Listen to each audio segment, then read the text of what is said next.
the wrong way. It sure is. It Okay, gives you the ability to share, so you can share. It's almost You new are now. today, I think. It's tiger right. June meeting of the Back Bay Amateur Astronomers will come to order. And we will start with our reports. First of all, the Vice President is going to tell us what's happening in the next month, this month and the next month. Yes, sir. Okay. Good evening, this fantastic big group here. We've got about 10 people here. You guys got about almost 10 people out there. All right, let me share my screen to the other thing here. Wait a minute. Well, I had it. And now I lost it. So hang on a sec. But what I did is I changed. Oh gosh, I got to log in again.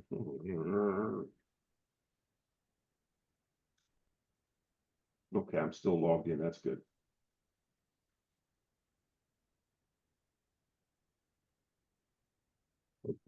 Now we get it. Okay. June 2024. Today's our monthly club meeting, and we coincide with the camera club. I hope who's supposed to? George Konikoff. George Konikoff is supposed to go to that. So that's the terrible nature of scheduling, double scheduling the same things the same day. Tomorrow night's Red Wing Girl Scout Camp. I've got one person signed up for that, and we certainly would like more participation. It's not too far. It's only in Cortland. No, that's in Camp, isn't that Camp? No, Oh, Portland. Portland. That's Portland. Ooh, that's an hour's away. I know it's an hour's drive, but we got somebody that lives out there, and it's also somebody from Suffolk that's gonna try to go too. The next big event is Pride in the Peak, and that's Chesapeake Peak, I guess. And I don't know much about it. I'm going to click on it. It's during the day. Sunday the 9th. Yeah, Sunday the 9th. And there's a picnic. No. Yeah, let me see what they want. They want short views of the sun and things like that. So that's good. I hope we got some people signed up for that. I didn't even look. This thing's being real slow to me here today. All right, look. Stop. All right, I'm going to have to go back and forward. Okay, RSVPs. We've got 2. All right. So be sure and RSVP so we'll know Sean, he's got COVID, so he might not be able to go to that. And Jonathan Sheets is going to that too. Very good. All right. He thinks he's got COVID. I don't want to spread any rumors. The big day is the 11th, the 11th of June. Okay, George. Boardwalk Astronomy. I thought it was number 1. It's number 2. It's number 2. It's in May. The first one was in May, It was but canceled. it didn't go because of the rain. But let me ask Jeff Edmondson, how's the weather going to be? Jeff? He said it was going to be great. No, he's not here. He's not here. I hope the weather's great for Boardwalk Astronomy. Get there early if you can. Get there before 6 so you get a parking space. They only allow 6 cars on the boardwalk. Garden Stars on Thursday. George usually handles that, and he needs probably some volunteers this year. Telescopes. And another Girl Scout encampment here. Oh, this is the same one. That's Camp Scamino. That's right, camp. That's a different one. Where is this Camp Scamino? That's where we were last week. Ah, okay. That was a lot of fun. We went, George and I went there last week, and it was a lot of fun. So they asked for another event. This is another group. Oh, wow. There's Okay. more than one Girl Scout. We're getting real popular out here, you know, and when people ask, we say yes. Saturday, Sunday, that's out at Elizabeth River Park on 22nd. Corn Watch is the 28th. York River State Park and Skywatch is on the same day. And that's a big event for us. We have lots of telescopes if you guys volunteer, and we get a lot of public participation there. Yeah, they love to see our scopes. Let me switch it over to July. And I noticed that there's no club meeting the first Thursday in July, and we already talked about it here at the live meeting. What about that at the Zoom? Why is there no first Thursday meeting in July? Anybody know out there? And not you guys. Flood page. We got it on the board, see? Nobody knows? I don't, it's picnic month. It's We never the have a meeting in July. Thank you. Okay. It's the yearly picnic. We have that instead of having our club meeting. And that's on the 13th right here. Family picnic, 11 o'clock at York's, Elizabeth River State Park, Elizabeth River Park. All right. Same as last year. Yeah. We have another event at the same time, Dog Days of Summer. Did we mean to do that? I don't know about that one. Hmm? What you about it? That's probably me that accidentally scheduled it. Let me see if I did. Yeah, it's me. I did it. High Street Children's Museum. All right, so I'll have to tell them, but we cannot do that. I'll call them and take care of that. It's my screw up. And also later in July, Skywatch and Corn Watch. That's the Northwest River Park on the 27th. Club meeting again. Boardwalk Astronomy on the 16th. Oh yeah, did I skip it? Yeah, Boardwalk Astronomy on the 16th too. Any questions on our? Stars on the 11th. Yeah, that's right. Garden Stars, I skipped a couple, didn't I? Garden Stars on the 11th, Boardwalk Astronomy number 3. You know, we get paid by going to Boardwalk Astronomy, and all that money goes towards the scholarship fund. So please do volunteer. The public loves it out there, and we love showing them our telescopes, especially when the kids grab our eyepiece. We love that. That's the most fun right there of all of it. Any questions? Okay, thank you very much. We'll turn it back to El Presidente, El Jefe. Come back up and do your thing. Can't find my thing. Stop share. Okay. Thank you, Jeff. Thank you, Mr. Vice President, for that look ahead to our events coming up. Now it's time for the Secretary's report. Eddie Paris? I motion that we dispense with the reading of the minutes. Wait, he's not even up there yet. It has been moved. Is there a second? Second. Okay, Oh, second. got a second. Okay. It has been moved and seconded. We dispense with the reading of the minutes because they do get posted to the website. All in favor, say aye. Aye. Aye. And I see some hands over there in Zoom land. All right. Motion passed. We'll dispense with the meeting, the reading of the minutes. And did you sign in? Not yet, George. You didn't get a ticket either. Okay. Give me a ticket. All right. Yeah. Must be your On it, man. was up there. Yeah, come sign. Come on, Matt, sign the ticket. Which Sign. one? Oh, keep this coupon. Okay. He keeps this one and I take this. Okay, time for the treasurer's report. He's already got it posted up there on the line. Tell us about it, Rich. All right, so we have a good amount of money. As I told you last month was the zenith, and we were gonna head down pretty much every month from here on out. We currently have 14,773 across all of our accounts. That is a decrease of $771 from the previous month. We actually brought in, there was a lot of stuff going on because we were paying out all the East Coast Star Party stuff, and we paid out AL dues, which was our AL dues was just over $1,000, and then it was like another 900 or so in other expenses, and we brought in $1,200 those. So it was a pretty good income month, mainly because of eclipse stuff, like Jeff Goldstein, because he's so awesome, he did, his eclipse thing in Texas, and they just gave him $200. So that got deposited this month, and as well as we sold a lot of eclipse classes, like $550 worth of eclipse classes. So that tap is going to turn back off. But we have made money on the glasses, and we still have quite a bit in inventory for whenever next eclipse or whatever comes around. Rich, Eddie gave me another 129 for eclipse glasses tonight, so I'll put that in the bank this week. Okay, well, that'll be in next month. So yeah. So we're still rolling. So that's where we are. You see the it's really going to go down next month because I wrote the check for the scholarship. So that's $3,500. That's going to go out next in this current month. That's not accounted for here, but overall we're still fine because AL dues is our main expense. The only other major expense that we kind of have left in the year is pay for our club insurance. Just for those who don't know, we usually that's paid by now, but our insurance carrier is not going to renew our policy. So I had to find somebody else, which I do, and I've had some back and forth with them. We should get a policy in place here before the end of the month, which is good because that's when our current policy expires. The cost of insurance did go up, but not substantially enough to have any kind of major impact on us. So instead of paying $330 something a year, we're going to pay like $400 a year. What else in treasurer land?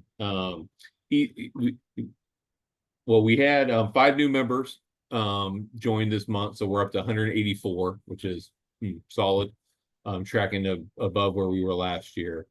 And then we closed the book, almost closed it on East Coast Star Party, because Sean was able to return all the tarps that we bought and didn't need for rain.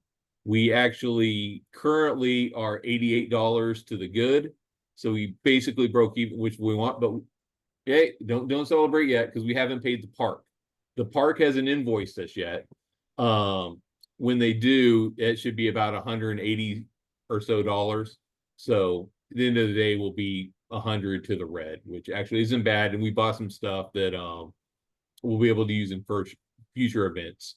So all in all, I think we did kind of what we set out to do is keep it pretty income neutral for the club. Especially since the one in the fall came out, we came out ahead. So no issues there. That's all I got from Treasure Land. I am ready for any questions. If not, we can go move on. Are there any questions regarding the treasurer's report? Dare we ask why the insurance company wouldn't continue us? Are we just so high risk as an astronomy group? Well, we have never filed a claim, and I think we've had them for a couple of years. But these guys do that where they just stop offering certain policies. They probably had I imagine a big claim or a big loss to some other kind of club or something, and just say, hey, let's get out of this business. We took their premiums for a couple years and want to reset, or they had to jack up prices, and usually they don't like to do that. They'll just close shop. But I don't know. They're just the company we're using doesn't offer such general liability policies anymore. Fair enough. Thank you. I got a question. We got $14,000 and some odd in the fund. Is that designated for somewhere? Is that set aside for anything? Well, some of it is because 6,000 of that is in if you look at the 2 scholarship funds. Right. About 3,500 of that's coming out this month because I wrote and sent the check-ins. As soon as that gets cashed, a lot of that. The other 8,800 is just for running the club. And I look at it, we have enough to fund all of our activities because membership has been so much stronger over the last couple years. I think really after 2020, our membership was a lot higher than what it used to be. And we don't really incur extra expense for extra members. So it's just been extra money. And plus we were bringing in money off of the eclipse classes and stuff like that. So we have a lot more money than we normally do. Because one thing is nice about it, because our dues have been flat for years and years and years. And usually if you look at just from a middle thing, it's usually a good idea, even if your costs don't go up, to slightly increase dues, because people get mad when it's been $23 for 10 years and then you jump it to 33. They would rather pay $1 extra every year than go flat than jump. But if you look at it, we really don't need to charge any more than we are. We're I've done the analysis. We're more than good. I do know that the Astronomical League has increased theirs from $5 to $6. They did. They added it's like an extra $1 per member And so, yeah, that was one thing when they sprung that, and I looked at it, I was like, we have so much room in what we charge and what AL charges us and everything else that we need to do, like paying for our PO box and insurance and stuff like that, which is our major expenses in the picnic, that we didn't need to really take any action, because our treasury is not hurting, and it won't for a while. Okay, is there any other questions regarding the treasurer's report? Do I have a motion to accept the treasurer's report? Accept the report. Second? Second. It has been moved and seconded that we accept the treasurer's report. All in favor, say aye. Raise your hand out there in Zoom land. Treasurer's report is accepted as read. Okay. Alcor, Astronomical League correspondent. Is there any update on the Astronomical League? And while you're at it, you can give us an update on the results of the East Coast Star Party last month. Okay, well, I'm really happy that, you know, we actually ended up in the black. And that was primarily due to Rich's kind of 1 month prior, maybe 2 months alarm bells about, hey, we need to get more people registered. So although I guess if we get invoiced by the park, then we might be $20 under. Anyway, whatever. It wasn't a giant sinkhole, which I'm very glad for. So overall I think it was a successful event. The weather really did not cooperate, but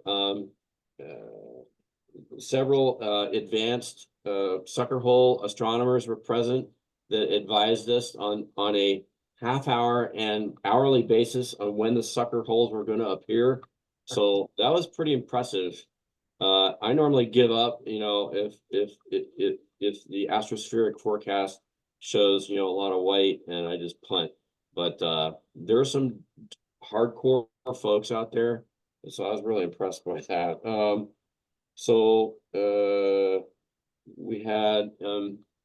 We did have a public night, such as it was. 2 people came to public night at the you know, talk that we gave on amateur astronomy over in the convention center. I think the highlight was the weather actually cooperated for the picnic. We gave away lots of great prizes, and we didn't give away all of them, so I was instructed to save some, so I still have some for the fall.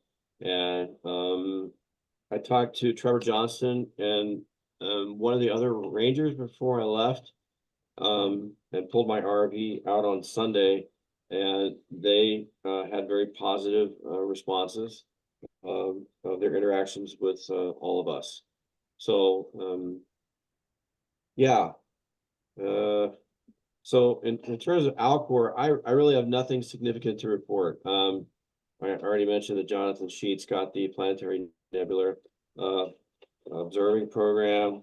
So that was for the March issue of, oh God, I've got to do this. That was for the March issue of the reflector. I anxiously await my June reflector to see who's been working hard to do better than me in terms of getting Astronomical League awards, and that's not really all that hard. So there is, I'm looking on the Astronomical League website. There is the annual convention, Alcon 2024, July 17th through 20th in Overland Park, Kansas. If anybody wants to go, all the details are there on the can I share? That'd be fun. I'll share. Right. So you can go check out David Levy, the Comet Hunter. You can check out Tim Russ, who is the Vulcan on Star Trek Voyager, and they got the usual planetarium tours and so forth. So anyway, if you're looking for a place to go in July, you can head out to scenic Overland Park, Kansas. So that's where the annual convention is going to be. Okay. item last, when I was out, and I think George briefly broached this topic with the Chippewa State Park staff. I'd like to get some discussion tonight about when the fall East Coast Star Party will be. I'll share this one again. Hold on. So I do know that let's see. The Staunton River Star Party down here at the bottom is in fact September 30th through October 6th. Okay, so that runs across the new moon on October 2nd. I know there's been a proposal to do that fall date the weekend prior, September 26, 27, 28. And for all you retirees with lots of time on your hand, then you can drive out to Staunton River. But for working stiffs like me, it might be a little harder. So I can't go to 2 star parties in a row. Anyhow, what I'd also like to propose is the last new moon weekend in October, which is October 31, November 1, and November 2, which is the new moon on November 1st. So I already talked to Trevor Johnston about that last weekend in October. The only event that Chippewa is going to do for that weekend is put up orange lights in the campground. So he was okay with either date in September, October. But Camp Blackwell had a really fun tradition in the past called the East Coast Party Halloween Contest. And I would like to propose the last week in October so we can revive that tradition. There are several costumes that showed up in past years in at the East Coast Star Party Halloween contest that will forever be burned into my brain as images that I can't forget. I won't go into those now, but several of them were quite creative. So I would like to revive that tradition. And it's just not the same if you do that in September. So anywho, over. Let's do October. Somebody call me? Yes. From the spring one, did they resolve large RVs availability in the Chippewa? Resolve in what way? Well, last year when we did it, I was able to bring my RV out, but this year they were saying I was gonna have to be in vacation, which was away from the observability. Yeah. So in response to that question, there was one large RV, if I heard it correctly. The question was, how did the park handle large RVs? So one of our attendees, Michael, whose last name escapes me right now, did bring a large, 30-foot, trailer. And just because of the rain, they did not allow him to park on the observing field, which is a good thing because Staunton River hauling out 30-foot RVs is a giant mess in the mud.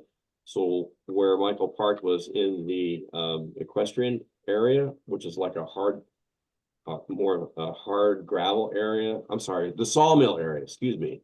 I'm mixing up my parks. There's a sawmill area that was only within about like a 5-minute walk of the observing field. So it really wasn't that hard for Michael, except he did have to boondock. There are no hookups there. So that was the compromise for the May event. So is that going to be the park's policy from now on? Very likely, yes. Just because they communicated with Staunton River, and Staunton River told them that if it rains at Staunton River, they don't let anything over 20 feet onto the field because they have to tow it out with tow trucks. And they don't want to do that and rip up their grass in Chippewa either. So yeah, I think, I asked Michael, whose last name escapes me. Anyway, Michael Miser. Yes. I asked him, I said, how hard was this for you? He said, well, it's a 5-minute walk to the observing field and I don't have any hookups, but I've already got a generator. So no big deal. And he's got a water tank. So Yep. So if you're that large of an RV, you probably have a water tank and a generator already, and you don't need the hookups. So, but yeah, it was a short walk from Michael. Yeah, for a long weekend, don't need. I will say, if you have a smaller RV like me, once you see the date and we confirm the date, which we need to do with Chip Oaks or whatever we do tonight, you need to make a reservation because they do book up. Well, since you are the chairman of the ECSP committee, you think we need to have a committee meeting or can we make a decision tonight? I would prefer to make a decision tonight because we need to get on Chip Oaks' calendar. Okay, I'll take a vote. Who wants to have the East Coast Star Party the 31st of October through the 2nd of November? Actually, the 3rd is Sunday morning. Raise your hand. What are the options? What is the other option? The other option is September 26th, the 28th. week before Stanton River Star Party, which is 23rd, Nice. no, I'm sorry, the 26th I got it. of September, which is not ideal because there is a moon, but it's past last quarter, so it doesn't rise until after midnight, but still, there's gonna be a moon during the dark part of the night. Right. So the 31st is best. So 31st is better for stargazing. That's Thursday. That's. Yeah, Yep. The new moon 31st is is Thursday through Sunday morning. So Thursday night, Friday night will be the public night, Saturday night, and then we go home Sunday morning. So it's 3 nights actually. Do we, let's raise your hands again if you want the 31st of October. Okay, looks like it's unanimous here in this room. And just about everybody, except I can't see Jeremy or Paul, but everybody else, okay. You locked it in, 31st of October through the morning of the 3rd of November. East Coast Star Party, so Bruce, you can contact the park. Yeah, let me email Trevor Johnston and call him because I tend to do both. And once I get a read from them, then we'll modify the webpage. But please wait on the webpage modifications until I get a confirmation from Chip Oaks. Thank you. Okay, thank you. Do we have any other comments about the East Coast Star Party? Anybody who was there or? The cabins, are the cabins expensive? No, they tend to rent out. I talked to somebody who was in a cabin that I forget David, I think, stayed in one. who. David Reed. That's right, yeah. All the cabin rental prices, I've never rented a cabin, but they're probably no more than like 30, 40 bucks a night. And all of those prices are on reservebaparks.com under Chip Oaks. Yeah, I'll look it up right now. If you want to get a cabin, you probably ought to reserve it early. Yes, Yeah, they book up. but the RV hookups are 35 bucks a night or so. George, I saw some chats on there. I'm not sure if people are asking questions or not. Okay, let's see, there's three things in the chat. Sean says he has tested positive for COVID and won't be man, attending sorry Pride to in the hear Peak. So somebody needs to sign up for that for Sunday the 9th, so Jonathan can be there. I can't be there myself. New business notes. We're interested in doing events at the zoo, Sean says. Sam works there now. Sam Bartholomew can be a liaison for us. And Sean is getting ready to put in an order for apparel soon, and this will be the last one for the year. So if you need a t-shirt, and I've got some out here on the table, if you want a t-shirt or a hat or a jacket or a polo shirt or a sweatshirt, please let Sean know or let me know, and I'll let Sean know. And let me know what you want and what size and what color. Okay. Thank you, Sean, for that chat. I will to answer the cabin question. I just looked up For the dates that were October 31st through the 3rd, the East Coast Star Parade dates, 2 of the cabins are available. So the other, I think there's ones are booked up. The 1 bedroom is $122 for the 3 nights. And the 2 bedroom is $142 for the 3 nights. So that's not per night, that's for the entirety of the Star Party. But if you Thank you, wanted to do that, I would. The other ones are all gone. There's 2 left. Yeah, if there's somebody wants a cabin, get it now, because they go soon, they go early. Speaking of the Bruce, you mentioned something about the weather people were watching at the East Coast Star Party. I guess I was on the wrong end of that, because my weather report said it was going to clear Thursday night at midnight. So I went to bed and set my alarm for 12 and found out that these guys saw the aurora at 11. And I missed it. That was you, Rich, wasn't it? Rich, you saw the aurora, didn't you? Yeah, like you say, it could have been worse because yeah, Ray Moody and Mike Chesson were sitting there talking to us, and we saw it 5 minutes after they left our camp, and they crawled it. They went back to their trailers, and then it was as soon as they left, it popped out. So it was in one of those sucker holes. Didn't stay very long. yeah, Okay. we saw for about 15, maybe 20 minutes, and then it clouded back out.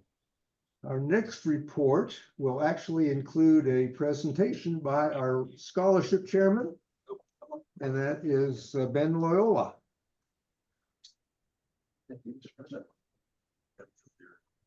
Yeah, much better here. Good right here. Good deal. All right. So, just background, we have new folks that are here tonight, and welcome, as well as on Zoom as well. The Back Bay Amateur Astronomers is a 501c3. It's a education institution, non-for-profit. As a result, the donations that you make are tax deductible, both private as well as corporate. So we take all your money and put it to good use. From our about 160 members, as well as the activities that we do throughout Hampton Roads, the outreach and stuff, some of those we get paid for, donations, and some of the stuff we sell, we're able to offer 2 amazing scholarships, and we've done that for many, many years now. The Back Bay Amateur Astronomer Scholarship, which was $2,000 this year, as well as the Georgie June Memorial Scholarship, which was $1,500. And just, Georgie June, member for a long time, did an incredible passion for astronomy, a huge outreach and stuff. So we missed her dearly. She left way too early. And so we established a memorial scholarship in her name. So I am proud to present tonight to declare the winner of the 2024 Back Bay Amateur Astronomers Astronomy Scholarship, as well as the Georgie June Memorial Scholarship, is Grace Thelinius, who is here tonight from Ocean Lakes High School. Grace.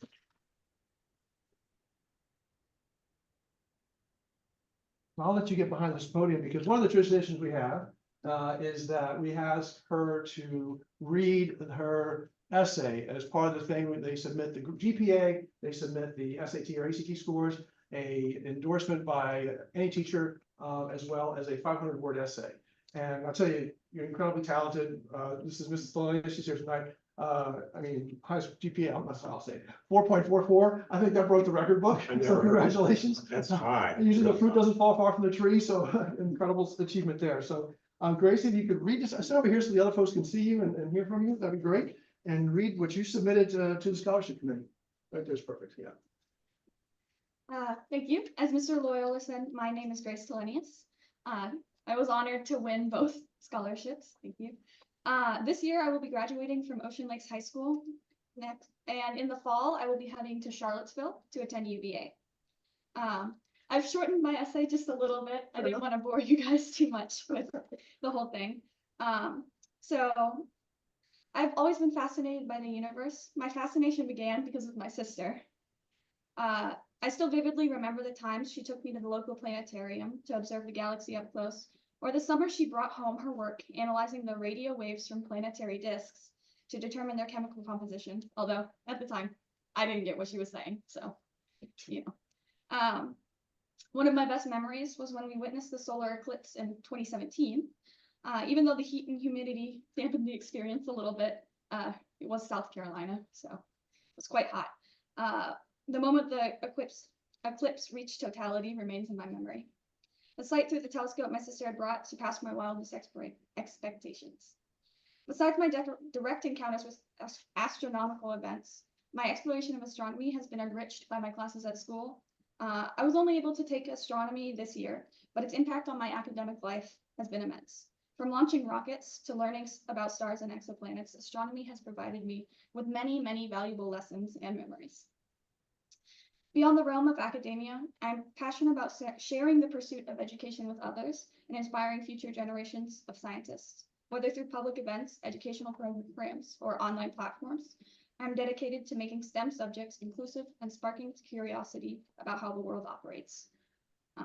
Looking ahead, my journey in high school has instilled in me a deep appreciation for the sciences.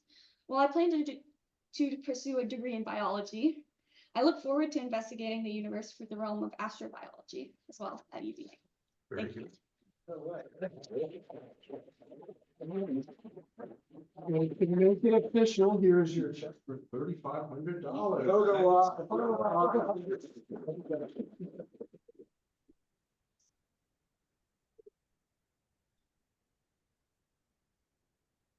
Okay, good. All right, great. Congratulations. Congratulations. Awesome. Oh, great. And I want to thank Matt also, who supports the scholarship committee, as well as George. So us three get together and send the information out to the schools throughout Hampton Road. So if anybody wants to help out in that process, you're welcome to do so. And I will mention, there is still one other scholarship out there. It closes on June 15th. It was a late opportunity there from the city of Virginia Beach, who has asked us to basically process a scholarship. It's for $2,500. It has to be City of Virginia Beach school only, but similar type program. So we'll be checking the post office box for that submission, which closes on June 15th. So short fuse, we get about 4 weeks to post. So if you know anybody, it's open to any Virginia Beach City School student. And it's backed up for 2025 as well. So we'll have another $25 scholarship next year as well for that one, and we'll see where it goes from there. So in any case, that's all I have. Thank you. Yes, sir.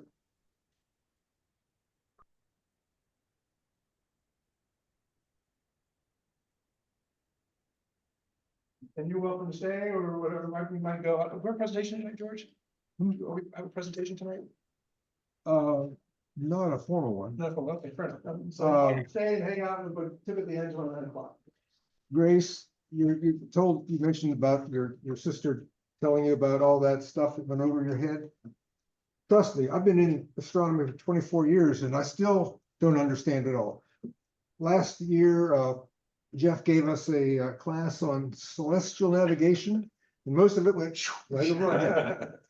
When Bill Rust does his stuff, telling us about astrophotography, right over my head. But I enjoy it anyway. It's astronomy, so it always goes over your head. Good point.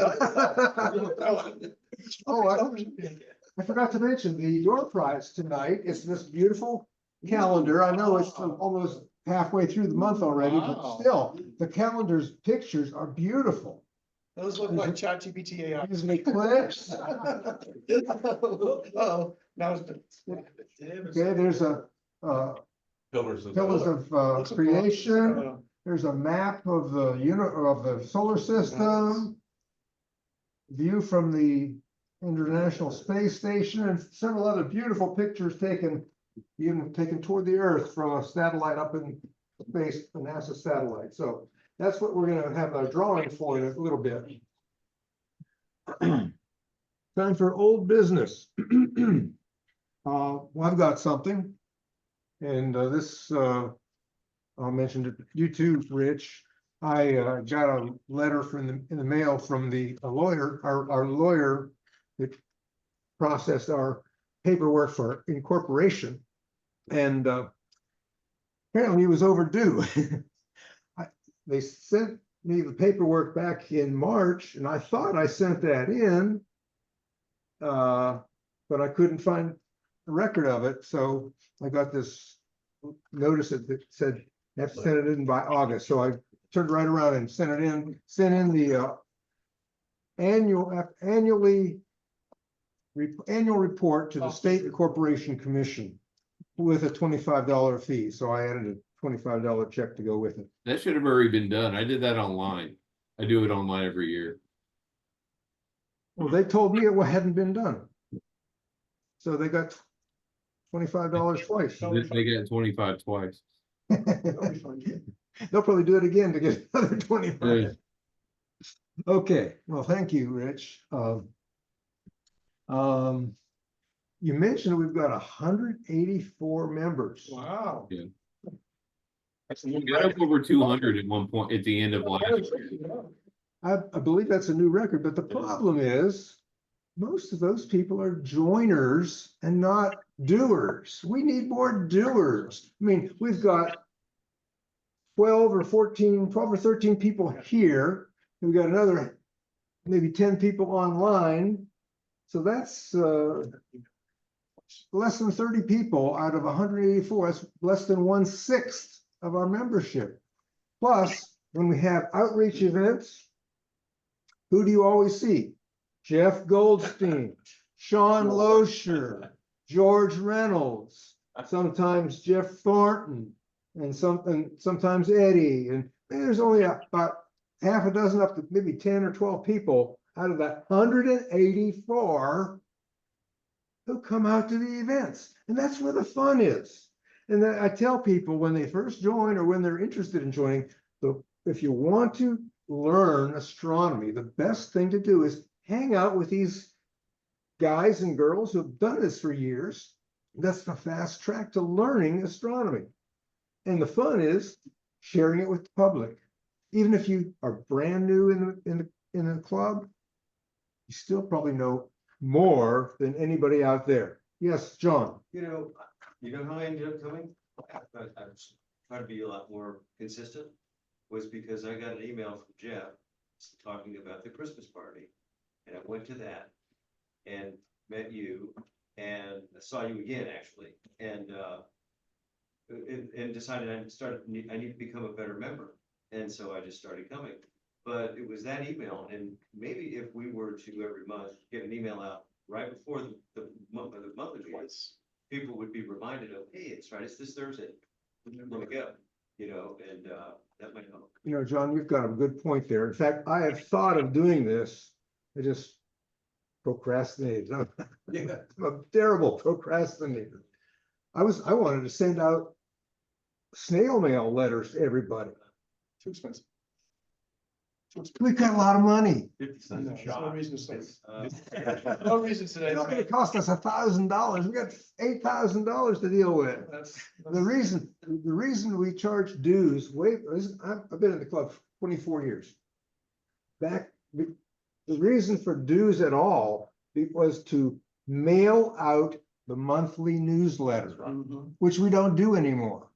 In fact, we don't even have a newsletter anymore. We did have a nice online newsletter, but we haven't done that for quite a while now. So it'd be nice if we get somebody, one of those 184 people who can do a newsletter. Anyway, so that's my complaint. Any other old business? We got a bunch more t-shirts still. Got some East Coast Star Party t-shirts, size medium. Got an extra large blue sweatshirt. Got a medium black t-shirt.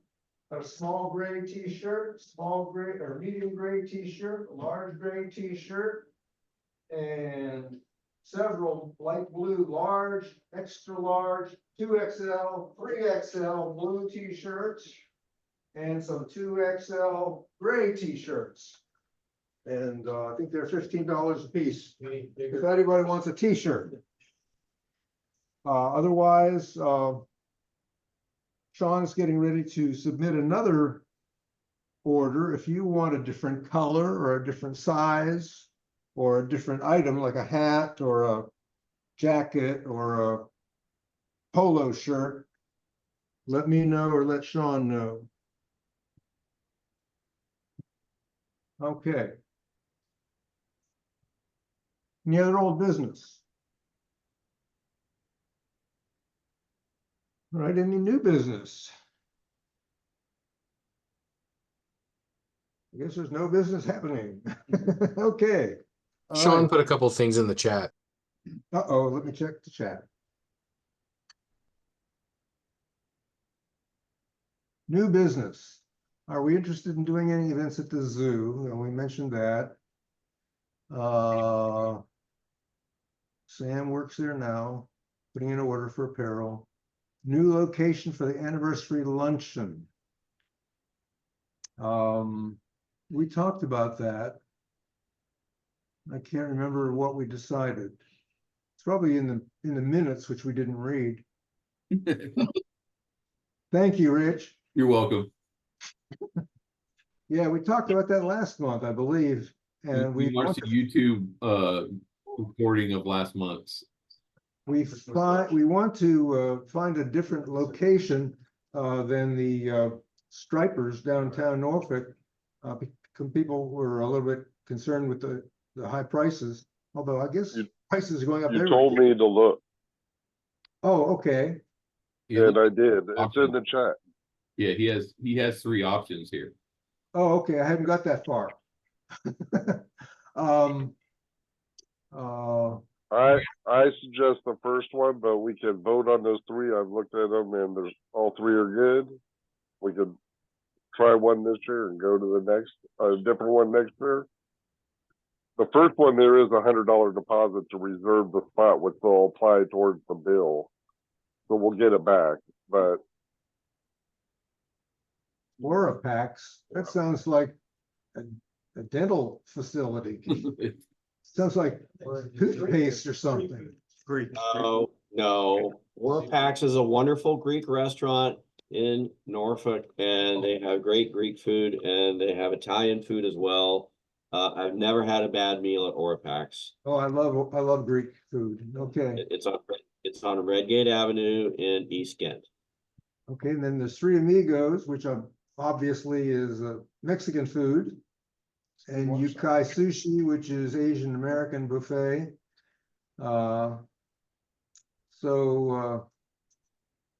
Sounds like Orapax is a good place. Do we have anybody who has any objection to signing up for that? I move that we actually take more facts. Okay, it's been moved that we go to Orfax. Is there a second? You know, we gotta talk about parking too, like Orpax is, it's not really a lot of parking. I mean, you're parking on pretty much side of the street as far as you can. Is there no parking at all there? I mean, other than that, there's a 7-Eleven. No garage. I don't think there's a garage there.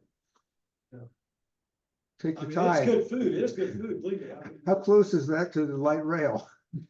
It is not, and you're right. The challenging part of Orapax, it can be street parking in East Kent. It's in Ghent. Yes, it's on Redgate Avenue in East Kent. What's the name? What's the address? Redgate Avenue. Redgate. Yeah. Okay. kind of west of Hampton. Well- 1300 Red Gate Avenue. Okay. Well, Right next to the train. If you want to table this and do a site visit and go over there and look at it, you can, but, or, you know. well, why don't we do that? We'll put that on the agenda for next month. Well, we'll discuss it at the picnic. We have a brief meeting at the picnic. So we'll discuss that, and Three Amigos at Kempsville and a sushi. Where's the sushi place? This Asian American buffet. Where's that? Sean? John? I think he died. There he is. No, I'm still here. I have it on mute. I have to Google it again. I looked at like a dozen places. But I think it's in Virginia Beach if I remember right. Okay. We're off like Yeah, That location's off Laskin Road. yes. Laskin Road, okay. yeah. A lot of Americans don't like raw fish, and sometimes these places cook menu is limited. Well, if it's a buffet like I'm thinking it is, they'll have a whole lot of different kinds of food.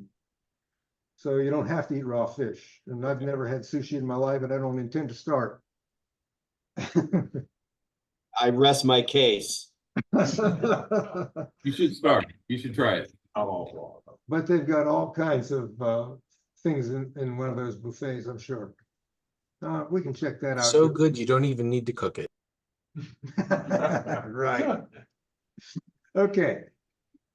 We'll talk about that next time. And Derek says he's guilty. He's going to try to do better and get more involved in our outreach events. Okay.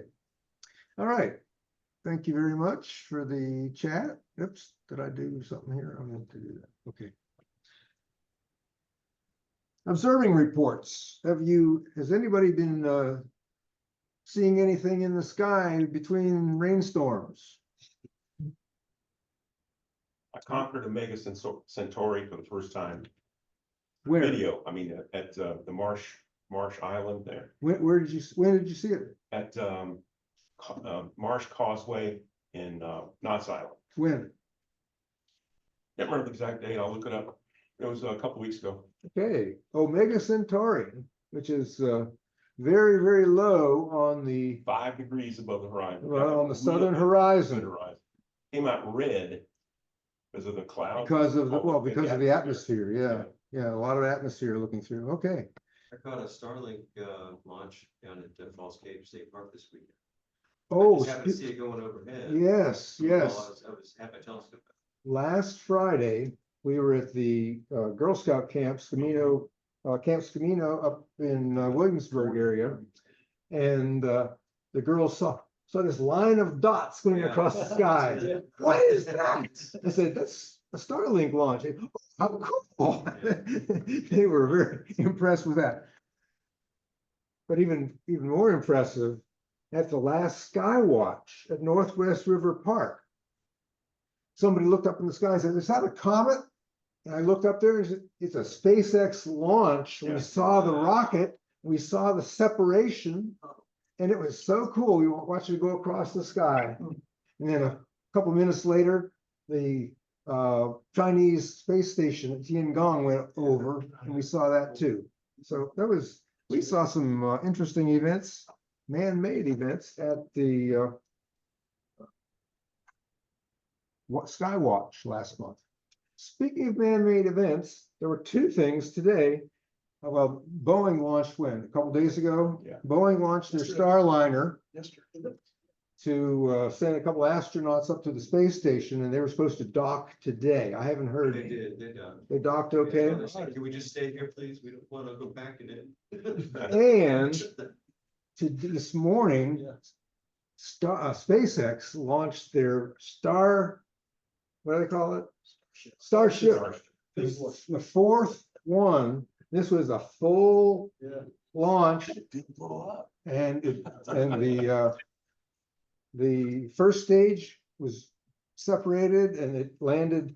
They did a water landing in the Gulf, and the main stage, the Starship itself, went into it didn't go into complete orbit, but it got it to orbital level, and then they deorbited it and came down in the Indian Ocean to the northwest of Australia. And I watched it. I didn't watch it live. I watched the video. In fact, let me see if I can get that. Maybe I can show you some of it. They show a little bit of it burning up. Yeah. Oh, when it was coming back in, they had a camera on it, and the camera was using the Starlink satellites and using a high frequency that could go penetrate through the ionization as it was coming down through the atmosphere. So we saw the whole thing coming down until it splashed into the Indian Ocean. We didn't see the splash, but just before it got that low, one of the control fins started burning up. Oh, wow. We could see sparks, and we saw all kinds of stuff. Let me see if I can. Just click share, I think it's in there. I had it up earlier. Probably on the calendar, on a tab in the calendar, no, That's the calendar. yeah, but there's a website, so it's probably one of the tabs. Yep, I didn't want to share that. Stop sharing. Okay. Oh, hang on a second. Oh, somebody overwrote it. Okay, let me try it. Let's do this. SpaceX launch. Okay, this will be impressive. This is the launch. This is not the re-entry. Yeah, share. Hang on, stop. Gotta share it. Share the audio too. Yeah, I gotta.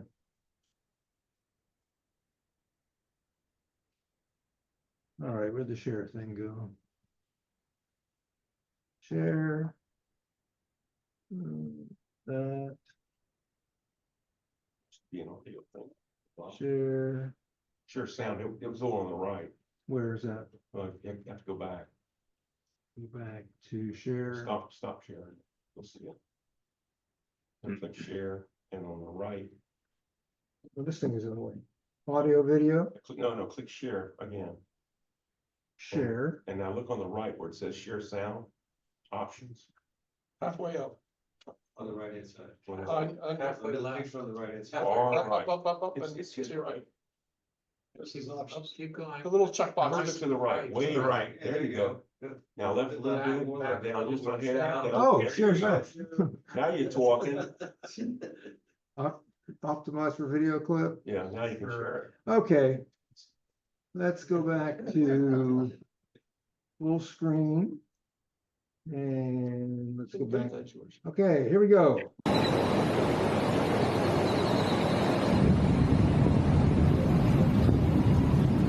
Careful views. it.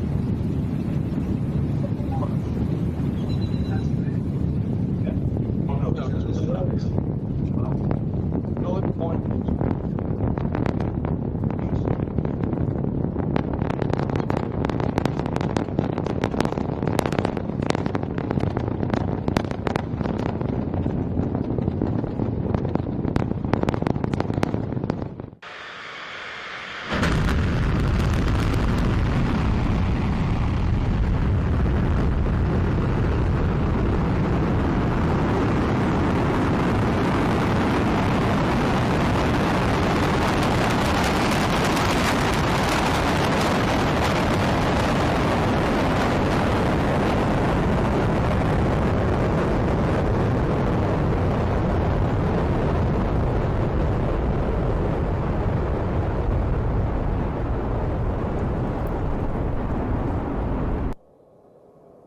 Here's another view from distance.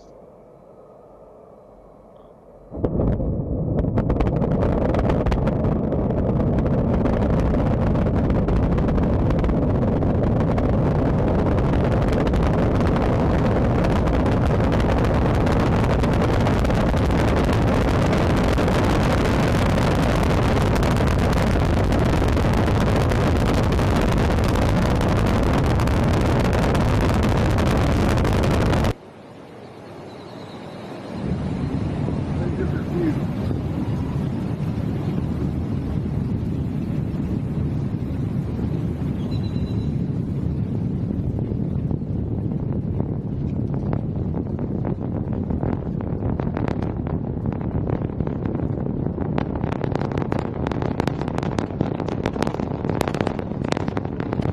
We had 33 Raptor engines, and one of them was not firing, but 32 of the 33 engines were firing right here.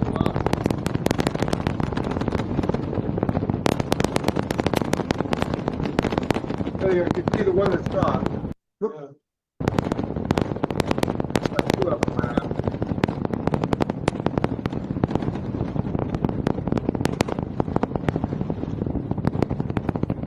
They have what's called a hot separation. The main starship starts firing an engine before the other thing separates. And there's a channel that the exhaust goes out, and then the first stage falls away, this hot thing, whatever it's called, stays there until and that's the hot stage right there. It's going. To guide the booster, and there's that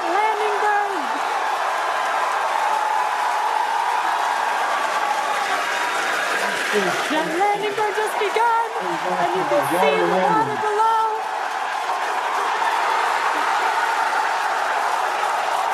And we have splashdown.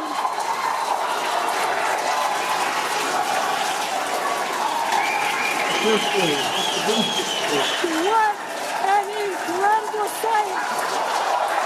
Congratulations to the SpaceX team! Now here's the main. Literally at the bottom of this picture, we're basically looking through plasma, which is just absolutely mind-blowing. Wild, very wild. The thing is burning up. It did it! Look at the It's Vertica! It's Vertica! It's Vertica! It did it! Look at the speed! No way! And there's the that's the water. No way! And there's I think that's the water. I think that's the water. And it's floating. No way! No way! Camera lens. There are no words! There are no words!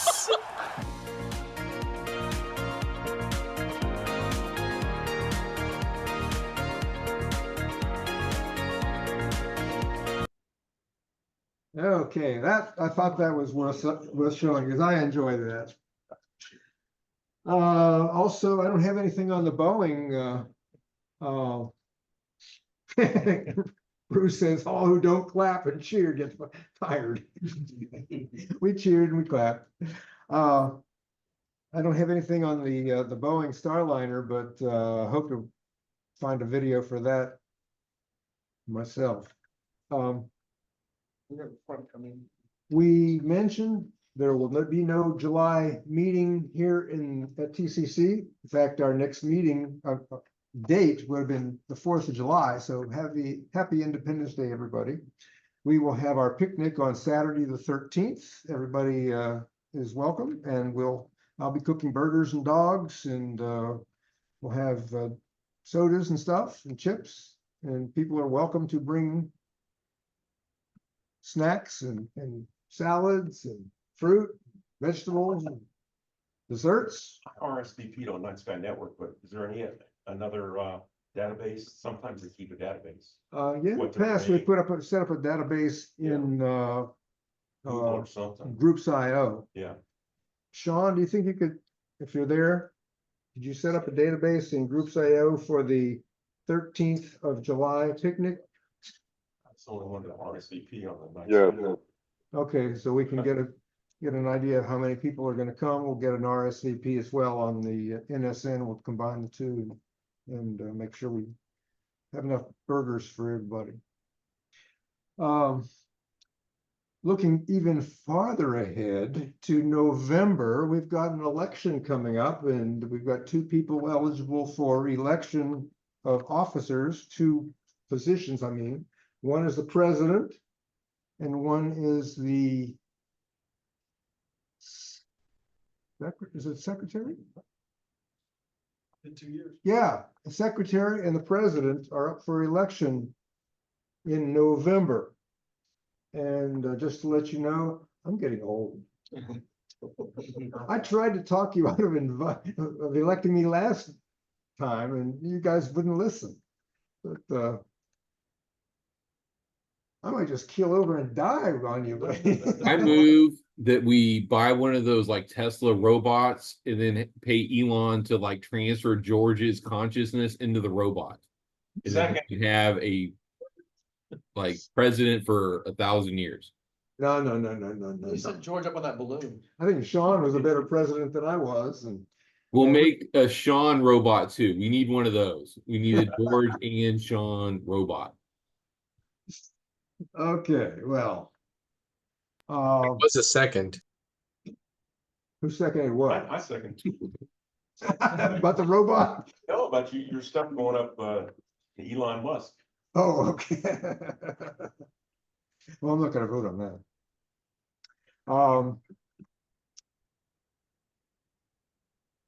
I do not have a meeting feature tonight. That SpaceX launch was pretty much all I have. Is there anybody else that has any discussion that you'd like to talk about?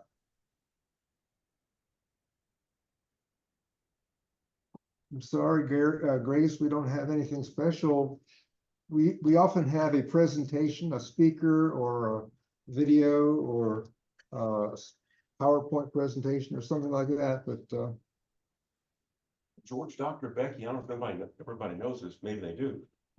Dr. Becky Smithhurst or whatever is from England, and she's a black hole expert, but she also does night sky, what's coming up night sky and stuff like that. And it's just fun to listen to her talk too. Anyway, so just look up Night Sky News, Dr. Becky Night Sky News. Dr. Becky, it's not the one. That's not her. Dr. Becky, Night Sky News. Night Sky News, yeah. It's on YouTube. YouTube thing. There it is. Okay. So I just sent an email to the ranger at Chip Oaks about October 31 through. Hang on. You all. Okay, go ahead. Go ahead, Bruce. Oh, hey, I just sent an email to Trevor Johnson for the October 31 through 2 November dates. I'll let everybody know the outcome by email. Okay. Well, Nothing dims my light like a migraine. With Nurtec ODT, I found relief. The only migraine medication. This video is sponsored by Squarespace. okay, let's look at Night Sky News. It's 32 minutes, but I don't think we don't have to watch the whole thing. Let's some of that's bloopers at the end. 5 minutes of bloopers. Okay. I think I need to share the screen before I do anything else. Zoom. Share the screen. And that's it, I think.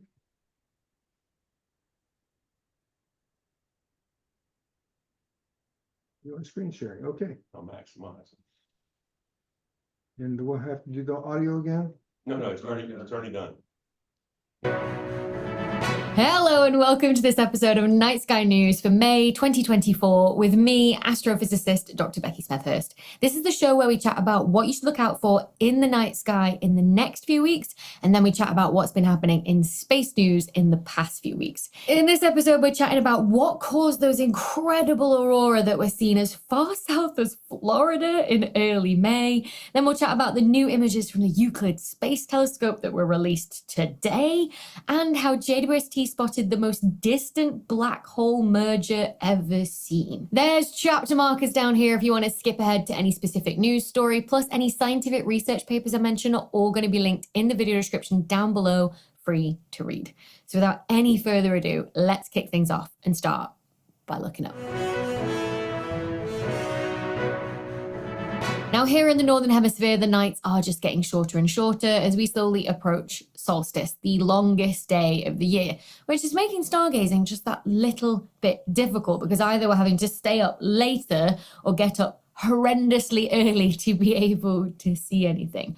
But you can still see the brightest objects in the night sky in the glow of sunset or sunrise. Like, for example, the stars in the summer triangle of Altair, Deneb, and Vega. These are rising in the east just after sunset and are visible all night, rising higher and higher as the night goes on. This is not a constellation because the three stars are each in three separate constellations. So it's what's known as an asterism, but this should be really easy to spot. These are three of the brightest stars in the summer skies. They're going to be the first things that you're going to be able to spot after the sun has set.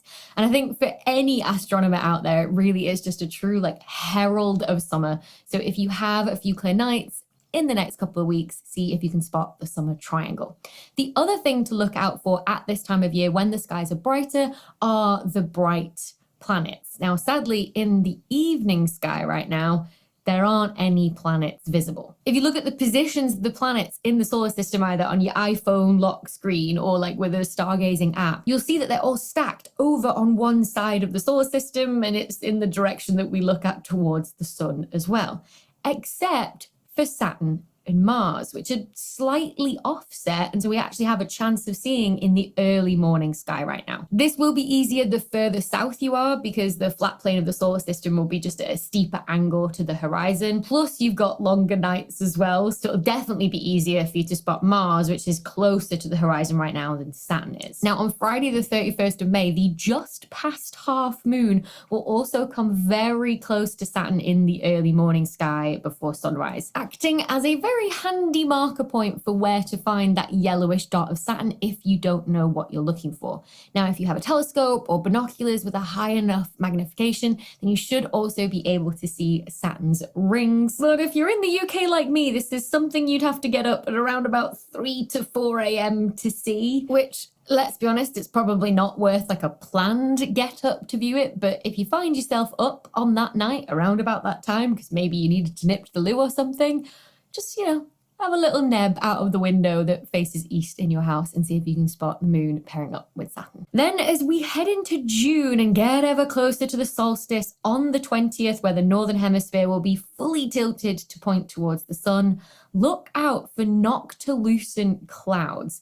These are a rare type of cloud with lots of ice crystals that are really high in the atmosphere. So we're talking around about 60 kilometers up. And it's because that they're so high that we can see them so well, right? Because even though the sun has set for you on the ground, the sun's light can still reach them and reflect off them up there.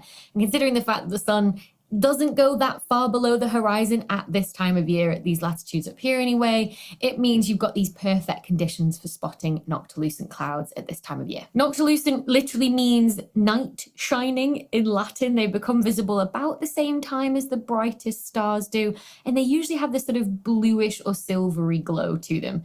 They look like thin, streaky sort of cirrus clouds most of the time, but you can get other shapes too. So keep an eye out on clear nights for these as we head into June. All right, that's it for what to look for in the night sky for this month. But before we chat about what's been happening in space news, for all of you out there that have small businesses or side hustles or need a professional website, why don't you check out the sponsor of this week's video, Squarespace. Squarespace is the all-in-one website platform that makes it really easy to create a beautiful, professional-looking website.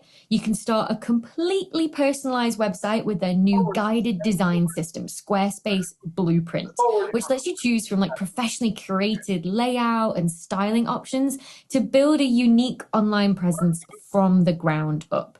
It can be tailored to your brand or business, and it's also optimized for every single type of device. They even have Squarespace courses with all the tools that you need to create and sell your own online. There you go. All right, we've got to talk about the aurora. The northern and southern lights that we're seeing by millions around the globe this month as a solar storm cause them to be seen much further away from the polar circles in places like here in Oxford, and as far south as Florida in the northern hemisphere, and as far north as the southern coast of Australia in the southern hemisphere. I think we were all a little bit shocked at what we'd actually managed to see. Aurora Borealis. At this time of year, at this time of day, in this part of the country, localized entirely within your kitchen. Yes. Like, I don't know about anybody else, but like, even when I was telling people like, go outside and look north tonight, I was still expecting like maybe a faint green glow on the northern horizon. But instead, I got this incredible moving, ribboning light show with greens and pinks and purples that was directly overhead. Like, I was just, my mind was blown, right? You can see it. This was my live reaction. This is insane. It's so pink overhead, like, and purple back down over here. It's like so green. This is over Oxford. What? And of course, so many of you sent me your aurora images from all around the world. So thank you so much for just sharing your joy in seeing them with me. It was just absolutely wonderful. But let's chat about what caused this aurora storm and why they were visible so much further south than normal, and then what all the different colors were. So the aurora are caused when the sun burps up some high energy charged particles in Earth's direction. And those charged particles then interact with the Earth's magnetic field.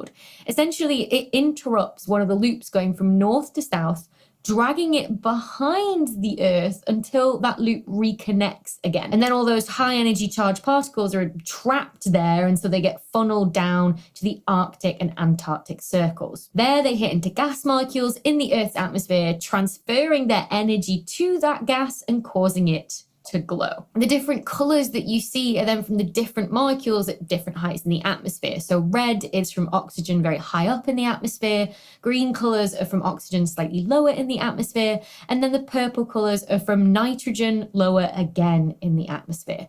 This is why the colors separate so cleanly when you see aurora. And I know there were a lot of people online asking why the colors in the aurora were so much easier to see, like with your phone camera, than with your eyes, right? Because, I mean, I was out there for about an hour from around about 11 till 12-ish, and the aurora was so changeable in that time. At one point, I could see like pastel colors and streaks of ribbons of light, but then like 10 minutes later, it would have changed to become this sort of more like grayish looking sort of glowing blob in the sky.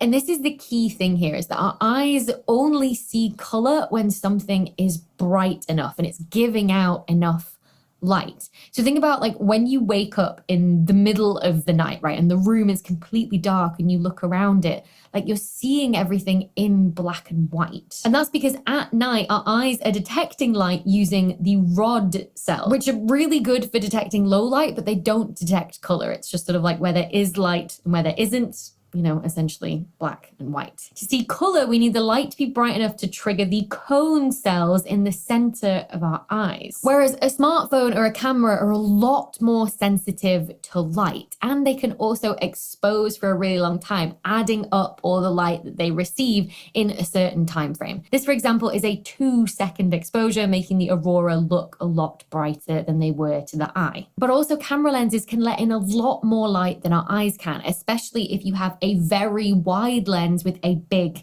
aperture. If there's one thing that this whole experience has taught me, it's that I don't have a wide enough lens. Mine goes down to about an f-stop of 3.5-ish. But for those big landscape astrophotography and aurora shots that I've been drooling over this past week, then you'd ideally want at least an extra wide f-stop 2 lens. But what caused the aurora to be visible as far south as Yosemite? Well, it's all about the amount of these high energy charged particles that are burped up by the sun. The more there are, the more that get trapped in that rekinetic magnetic field loop. And then the amount of atmosphere that they hit into is a much larger area, spreading them further away from the polar circles. But then why did the sun burp up more of these high energy charged particles 2 weeks ago than it normally does? Well, it's all to do with the sun's magnetic field that goes through an 11-year cycle of low to high activity periods as its magnetic field flips, switching its north and south poles. So the magnetic field weakens, goes to 0 at what we call solar minimum, and then the pole flip happens and the magnetic field starts to strengthen again up to what we call solar maximum. There's roughly 11 years between each solar minimum and each solar maximum. Now, as the magnetic field is strengthening, the sun is also rotating, which tangles the magnetic field lines up and makes it very chaotic.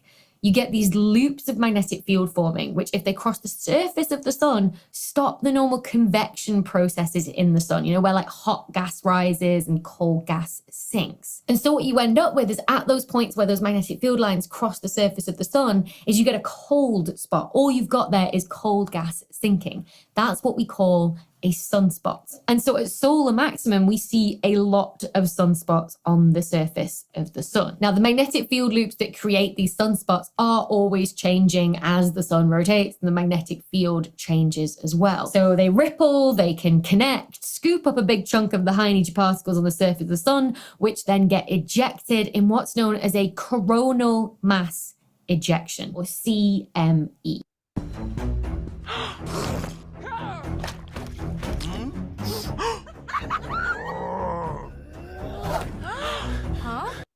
I like to call them burps because, well, that's what it is, really, isn't it? But essentially, the bigger the sunspot, the bigger the coronal mass ejection that you'll have. And the more sunspots you have, the more coronal mass ejections that you'll have. And if these coronal mass ejections are pointed towards Earth, that means more high energy particles come our way. We are more likely to see the aurora. And if there's enough of them, then we're likely to see them further away from the typical polar circles. And when you have a coronal mass ejection, it often comes along with a bright flash of light, especially for the biggest of the coronal mass ejections. These flashes of light are called solar flares, and we detect these on Earth after about 8 minutes, the time it takes light to travel the Earth-Sun distance. Whereas the high energy particles in the coronal mass ejection travel much slower. They take about 2 to 3 days to reach Earth's atmosphere from the sun. And so this is why we actually get a little bit of an advance warning if we do detect a solar flare. This is why everyone was shouting on like Thursday and Friday, like, go and look north on Friday night, you might see some aurora. And especially if we do detect a very strong solar flare as well, something that we call an X-class solar flare, like the strongest of solar flares that you can get. This is what happened in early May. So from the 7th to the 11th of May, multiple strong solar flares and at least 7 coronal mass ejections were directed towards Earth from a big cluster of sunspots.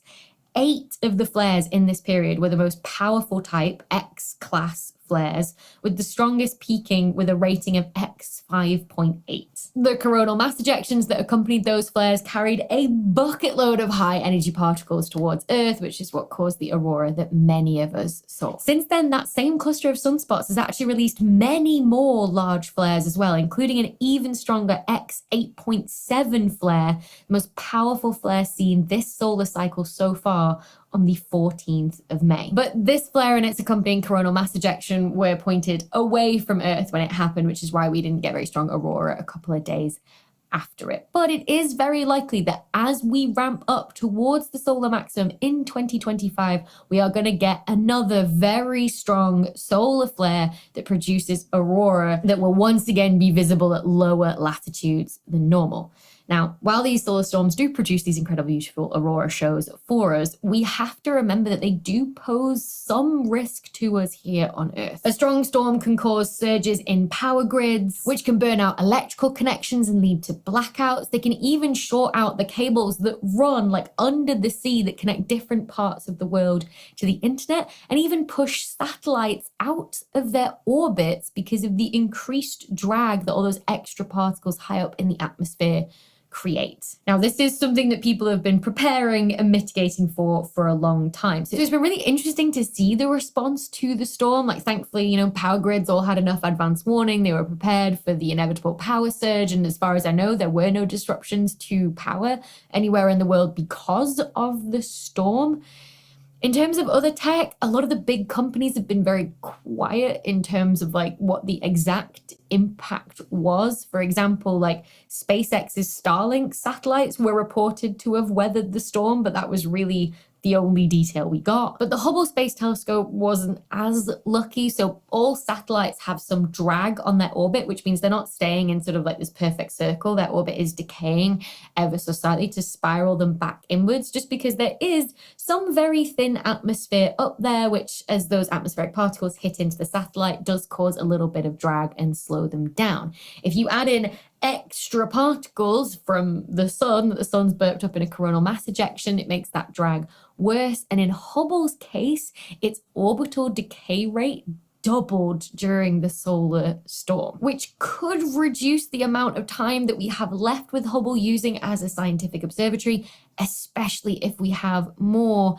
strong solar storms in the next few years with the solar maximum. All right, moving on now, and let's talk about the Vera Rubin Observatory, which this month passed a big milestone during its construction as the first reflective coating was applied to the glass of the primary, meaning that the telescope has a mirror for the first time. The mirror is obviously the key component of a telescope. It's what collects and focuses the light down to the telescope's detectors. So first the team applied an adhesion layer of nickel chromium to the blank glass. Then they applied the reflective layer of silver. Now this reflective layer is incredibly thin. Like the amount of silver that was used to coat the entirety of the 8.4 meter wide piece of glass was just 64 grams. Like if you bundled it all up, it would be about the size of a cherry tomato. After that application of the reflective layer, the mirror then received another nickel chromium adhesion layer and then a final layer of silicon nitride, to protect that reflective coating from dust or anything else, in the environment of the telescope that could actually damage the mirror. The whole process took about 4.5 hours, and after that, the beautiful shiny surface of this new mirror was revealed. As fab as the mirror looked, though, the team still had to do a lot of tests and checks to it, like checking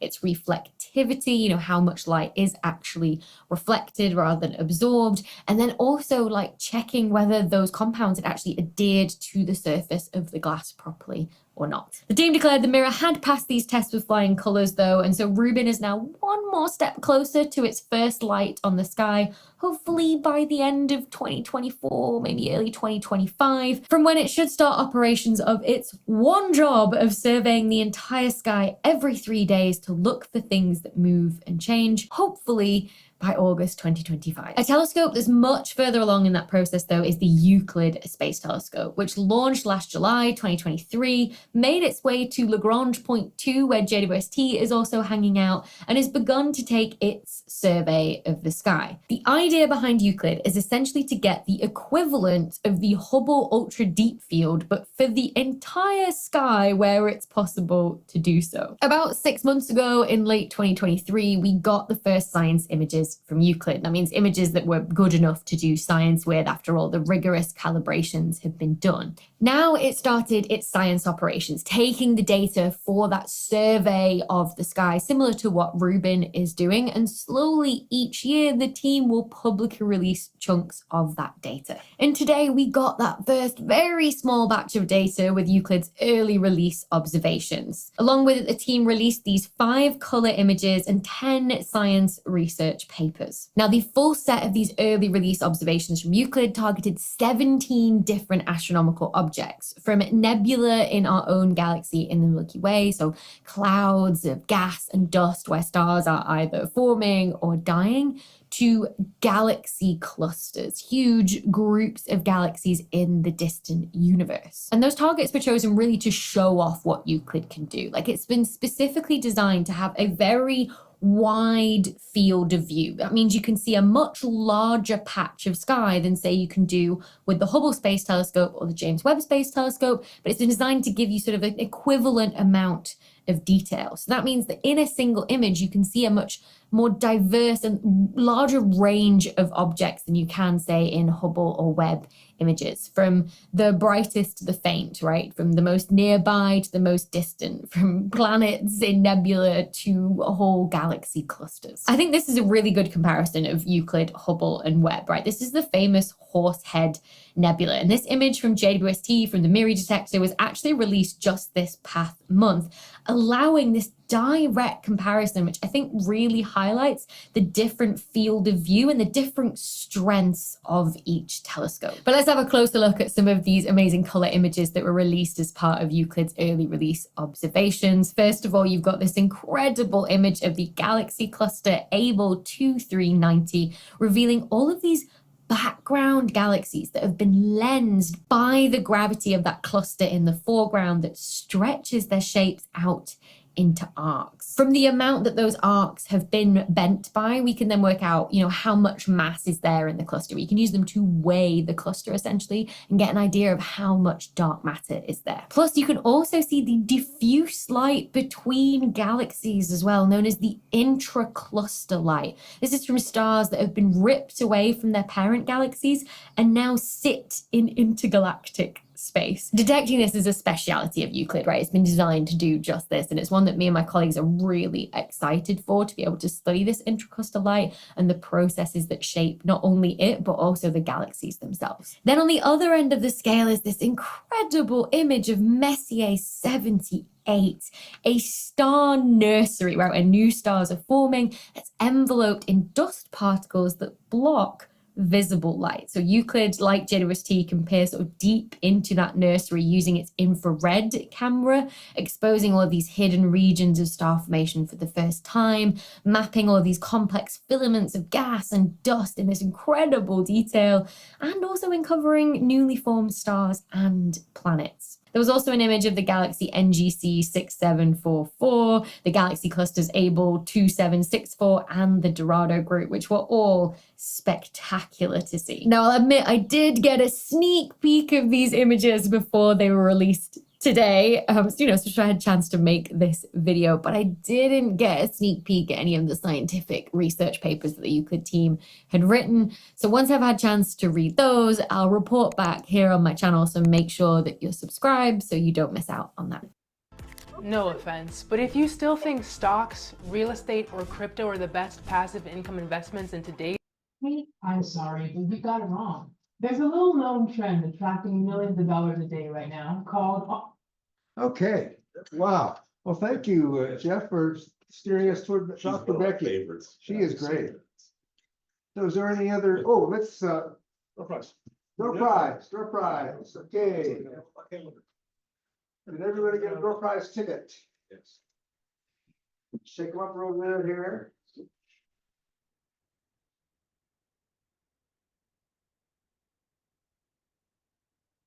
All right. And we'll let our guest of honor get the winning ticket.